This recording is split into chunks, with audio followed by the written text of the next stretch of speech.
Ukraine से, जहां पर बिजली संकट के बाद हाहाकार है। बिजली कटौती से यूक्रेन में जगह जगह अंधेरा छाया है। रूस के हमले में यूक्रेन के बिजली केंद्र बर्बाद हो चुके हैं और इसके साथ ही जो गाड़ियां हैं, क्योंकि बिजली नहीं है, वो गाड़ियां चार्ज नहीं हो पा रही हैं, तो विरोध के तौर पर लोग अपनी ही गाड़ियों में आग लगाते हुए नजर आ रहे हैं। बिजली सेंटर्स को रूसी सेना ने निशाना बनाया, जिसके बाद ये हालात देखने को मिले और बिजली संकट यूक्रेन में लगातार बढ़ता जा रहा है, जिसके बाद लोगों में रोष है क्योंकि बिजली की उपलब्धता नहीं है। इसे लेकर यूक्रेन की तरफ से भी ये कहा गया कि कुछ जगहों पर बिजली कटौती भी करनी होगी।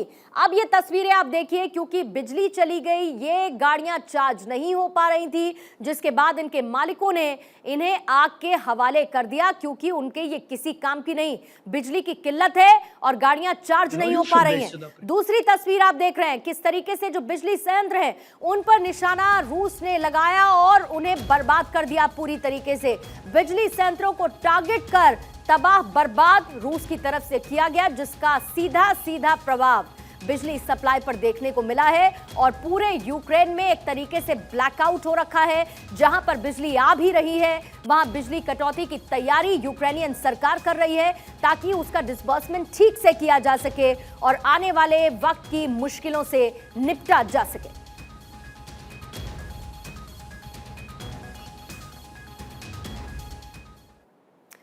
24 फरवरी साल 2022 को शुरू हुए रूस और यूक्रेन के बीच युद्ध को अब 8 महीने पूरे हो चुके हैं और इन 8 महीनों में रूस ने यूक्रेन की बर्बादी के लिए हर तरकीब अपनाई है। रूस के पास जितने आधुनिक हथियार थे उन सभी को रूस यूक्रेन पर दाग चुका है, लेकिन ये जंग अब भी जारी है क्योंकि यूक्रेन मजबूती के साथ रूसी सेना को जवाब दे रहा है।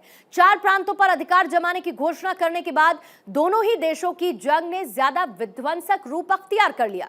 दूसरी तरफ क्रीमिया पुल को उस पर हमले का जो शक है वो यूक्रेन पर होने के बाद व्लादिमीर पुतिन खुद फ्रंट लाइन पर आ गए और यह फैसला लिया गया कि इस हमले के बाद यूक्रेन को जवाब दिया जाएगा और उसके बाद रूस की तरफ से ताबड़तोड़ मिसाइलें दागी गई। रूसी सेना द्वारा यूक्रेन के बिजली केंद्रों को बर्बाद करने के बाद रूसी प्रेसिडेंट व्लादिमीर पुतिन बहुत खतरनाक अंदाज में नजर आए। फ्रंट लाइन पर पुतिन खुद हथियारों के साथ नजर आए। अब सवाल ये उठ रहा है कि क्या प्रेसिडेंट पुतिन ज़ेलेंस्की को कोई सख्त संदेश देना चाहते हैं।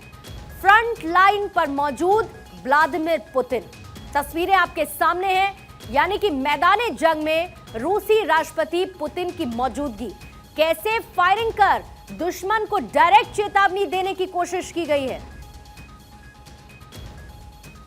ये तस्वीरें आप देख रहे हैं, यानी कि सीधे सीधे ज़ेलेंस्की को ये संदेश देने की कोशिश कि तैयार रहो। कम से कम इन तस्वीरों को उसी कोशिश के तौर पर देखा जा रहा है। दरअसल प्रेसिडेंट पुतिन फ्रंट लाइन पर बनाए गए रूसी सेना के ट्रेनिंग कैंप पहुंचे थे। रियाजान क्षेत्र में ये ट्रेनिंग कैंप बनाया गया है, जहां पर पुतिन ने खुद हाथ में बंदूक उठाकर फायर टारगेट किया है। पुतिन ने 300 मीटर दूर स्थित टारगेट पर निशाना साधा और पुतिन के साथ सेना के कई अधिकारी आपको तस्वीरों में भी नजर आए। व्लादिमीर पुतिन का फायरिंग करने का यह वीडियो बाकायदा शूट किया गया और रिलीज किया गया। फ्रंट लाइन से फायर कर पुतिन ने यूक्रेन को बड़ा संदेश दे दिया है। रूसी राष्ट्रपति पुतिन के मैदानी जंग में पहुंचने से उनके दुश्मनों में खलबली मची हुई है। दरअसल पिछले लंबे वक्त से पुतिन के बीमार होने की तमाम खबरें बाहर सर्कुलेट की गई, लेकिन फ्रंट लाइन पर पहुंचकर पुतिन ने यह साफ संदेश दे दिया कि वो बिल्कुल ठीक हैं, एक्टिव हैं, जंग के मैदान में मुस्तैद हैं। हालांकि विरोधियों का कहना है कि खुद को मजबूत दिखाने के लिए पुतिन फ्रंट लाइन पर पहुंचकर और फायरिंग करने का एक प्रोपेगेंडा फैला रहे हैं।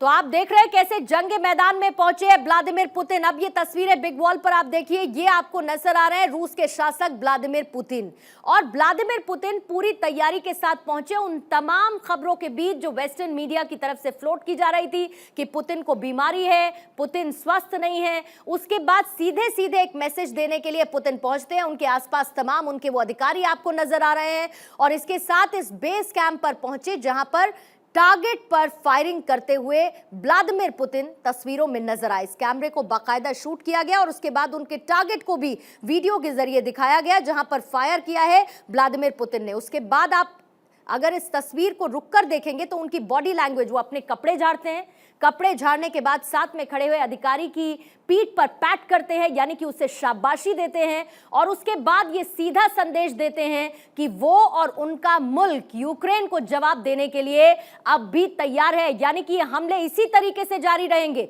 यूक्रेन को तबाह और बर्बाद करने की कोशिशें पुतिन की तरफ से इसी तरह से जारी रहेंगी, और कोई भी प्रोपेगेंडा जो वेस्टर्न मीडिया की तरफ से फ्लोट किया जाता है उसे वो तरजीह नहीं देते हैं। ये साफ बता दिया है व्लादिमीर पुतिन ने, यानी कि रूसी सेना यूक्रेनी इलाकों में तबाही मचाने के लिए एक के बाद एक क्रूज मिसाइल दाग रही है। रूस के विध्वंसक रूप को देख सवाल भी उठने लगे कि क्या रूस यूक्रेन युद्ध अब तीसरे विश्व युद्ध में तब्दील होने जा रहा है। जमीन पर रूसी सेना यूक्रेनी सेना पर गोलीबारी कर रही है तो आसमान में रूसी ड्रोन यूक्रेनी सैनिकों का काल बने हुए हैं। दूसरी तरफ अब खबर यह आई है कि रूस को ड्रोन सप्लाई करने के साथ साथ ईरान ने अपने सैनिक भी क्रीमिया भेज दिए।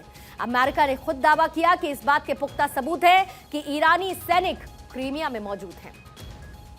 ईरानी सैनिक युद्ध के मैदान में सीधे रूप से एक्टिव हैं और यूक्रेन के नागरिकों और बुनियादी ढांचे पर ड्रोन हमले करने में वो रूस की मदद कर रहे हैं। अमेरिका ने दावा किया कि यूक्रेन पर हमले के लिए रूसी सेना ईरान से लगातार ड्रोन खरीद रही है, उन ड्रोन का इस्तेमाल कर रही है और इस युद्ध को और ज्यादा विध्वंसक बना रही है।